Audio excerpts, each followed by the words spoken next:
What's up guys, this is Jake at thatfitfriend.com and today I'll be reviewing the Inov8 Roadfly. So 3 things to like about this shoe include number 1, I think if you are a recreational runner and you've been looking for a wider toe box running shoe that has a little bit of a drop, this can be a good option to go with. You have generally Topo and Ultra, and now there are other running companies getting into the wider game like New Balance and Nike now offer wide options.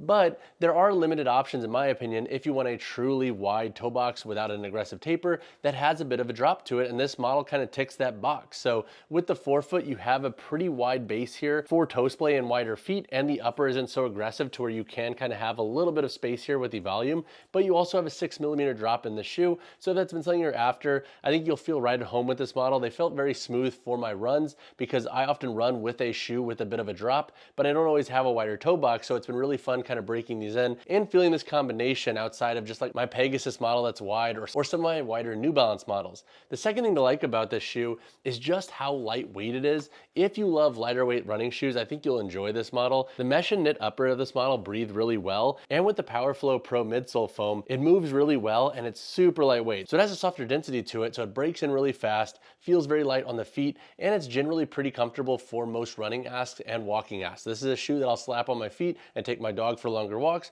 or I'll go jog a 5K in, and they feel really good and I enjoy how lightweight they are. The third thing to like with the shoe is if you're somebody that likes a softer midsole, this can be a good option to go with. Now, I think there can also come a con with this, and I'll talk about that in a second.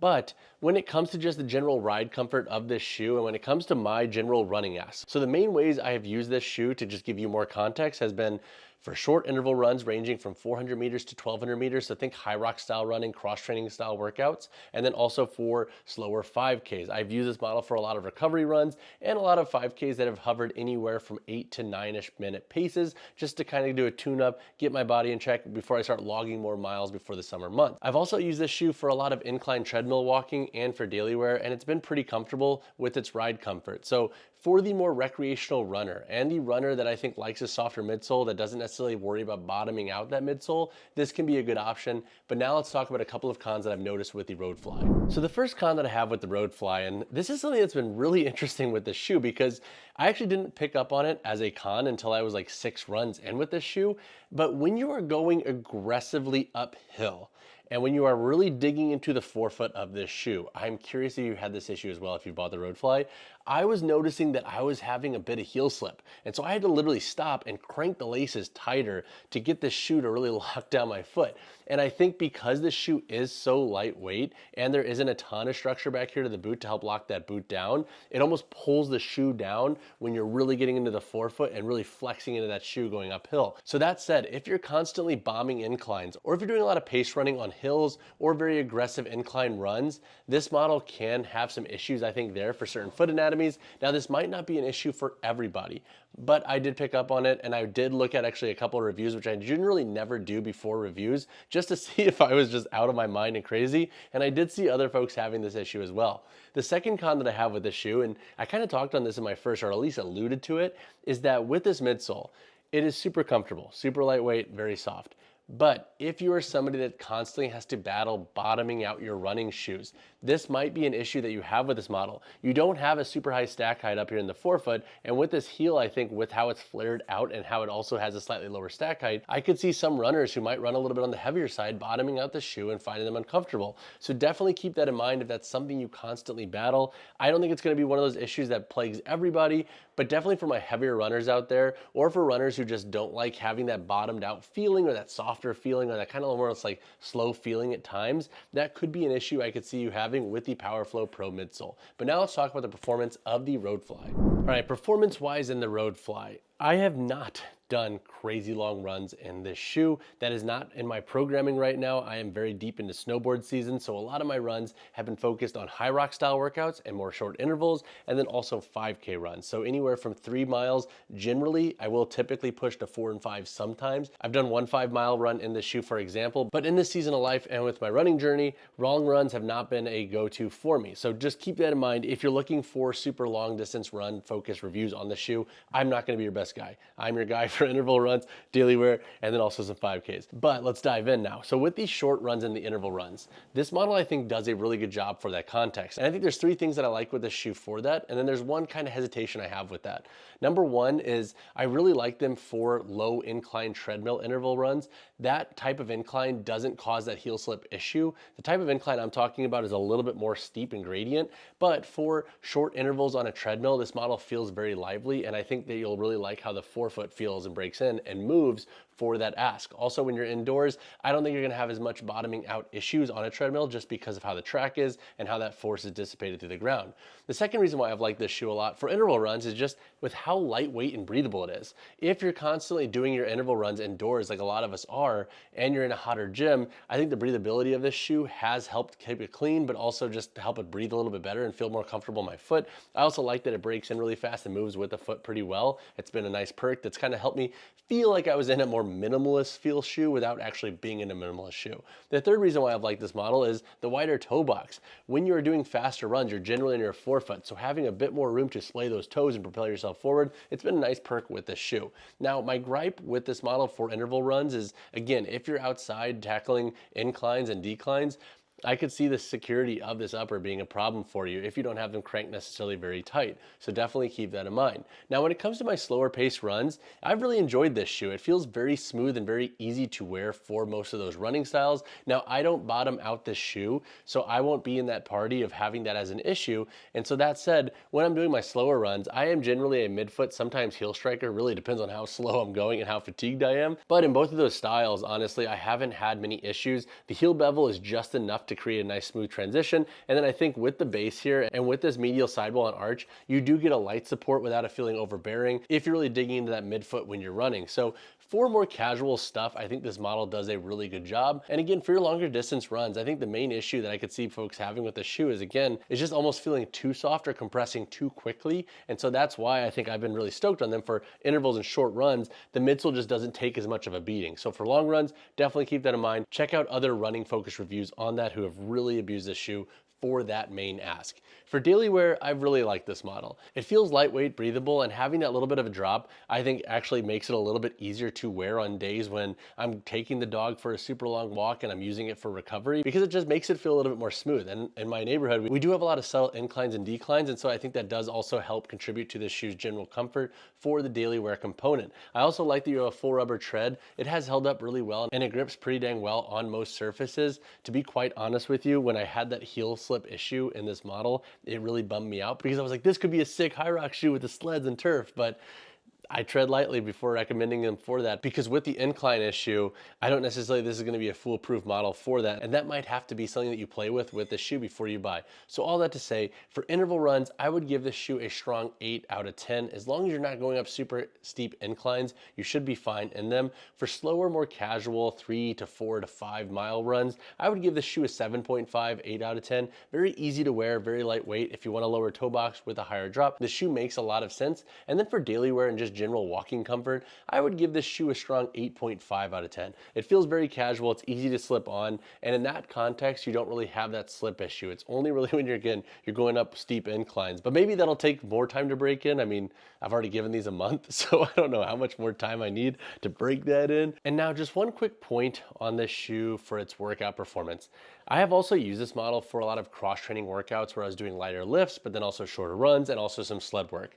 And for the most part, the sleds have been decent. So with high rock style workouts, I'm on the fence with this shoe. I think for certain individuals, they will work and the security should be okay in this model and you won't have that slip issue. But because I had that with incline running, I have been really conscious of how it handles different sled weights, and so far it's been okay. So I think it can be a viable high rocks option.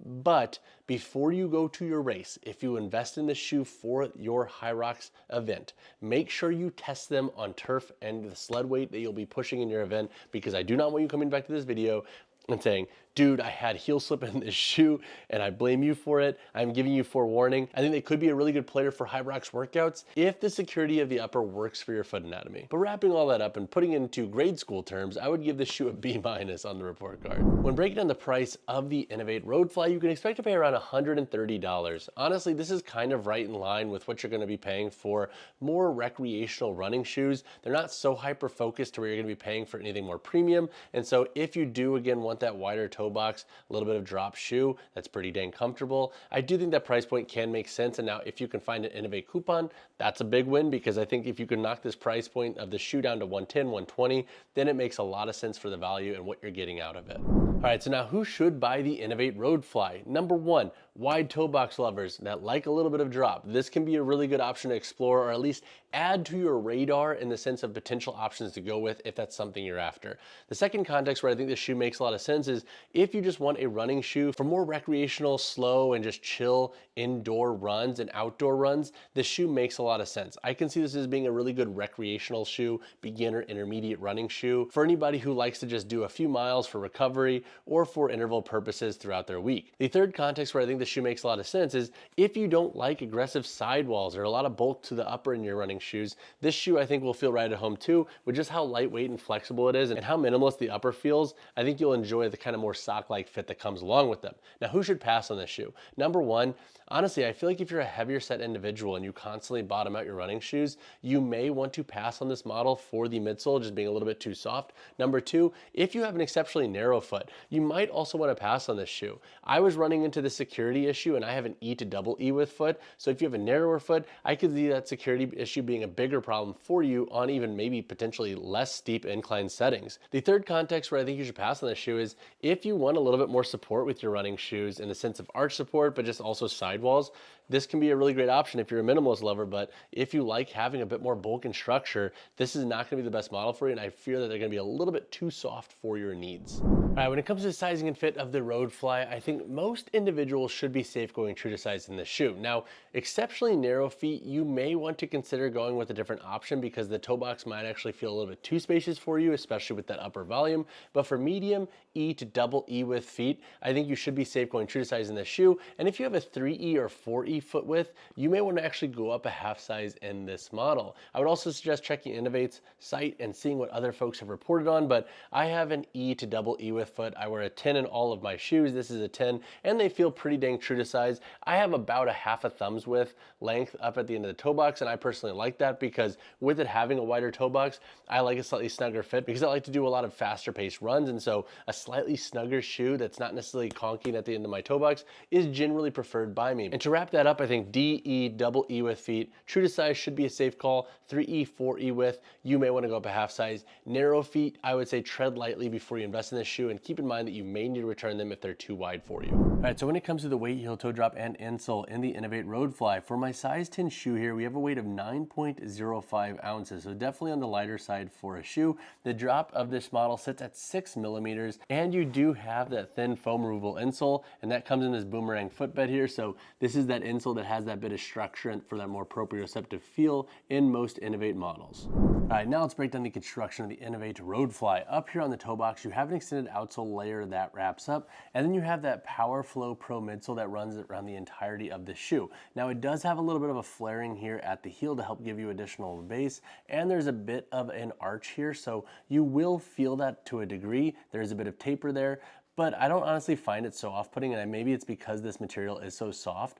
and I think it's a little bit more forgiving. But if you have an exceptionally flat foot and you hate any arch at all, definitely consider that before you buy. You have a mesh and knit upper that runs throughout the entirety of this shoe. Has a decent amount of upper volume to it, and it moves really well, breaks in very fast, and there is Inov8 branding on the forefoot up here, on the lateral medial midfoot, and then back here on the boot, on the lateral and medial heel. Then you also have an external heel tab. When it comes to the structure of the boot, it is pretty dang loose, so it does have a more minimalist vibe to it. There's not a super aggressive cup, and maybe that is why also there's some of that slip issue I've been having. Looking at the midfoot, you have 1, 2, 3, 4, 5 core outlets that go up with a 6 back here for lace lock, and then you also have the boomerang footbed, and then with the tongue, it is gusseted, and there are additional loops here on the tongue for security. I never really had tongue issues with this model, even when I wear them loose. It never really slides around and bothers me. And then the last thing I want to cover on this model is that there is a light internal toe guard up here on the toe box, so to despite having a looser upper and a lighter upper, you do get a bit more structure in that forefoot, which I do like. And then looking at the outsole, you have full rubber tread patterning. You do have some exposed foam brakes here, but honestly, I haven't had any issues there with durability, and I've been wearing these shoes a lot for daily wear, even on damper days. So I don't think it'll be a huge issue for most folks as long as you're kind of conscious of not submerging these shoes into water. But overall, that wraps up the construction of this shoe. If you have additional questions, drop a comment down below. All right, so now let's answer the question, would I get the Inov8 Roadfly again? Honestly, I would. I have enjoyed this shoe enough, I think, to where if I wanted a shoe for more casual stuff and just walking the dog and just having that comfortable wide toe box shoe that isn't necessarily true zero drop and whatnot, this model makes a lot of sense. It feels minimalist enough, I think, for my needs on recovery days to give me that feel without necessarily going all in on a minimalist shoe with the zero drop construction and etc. I am a little bit bummed about the heel slip issue with hills, but that's such a small subset of my training that it doesn't necessarily always bother me. I'm not always bombing up big inclines. And that does give me a little bit of pause, and that's why I'm not necessarily so gung-ho, everybody go get this shoe. But if you have additional questions on this model, drop a comment down below or hit me up on Instagram, whichever you prefer. And as always, y'all, drop a like in the video, subscribe to the channel. I will see you guys in the next one.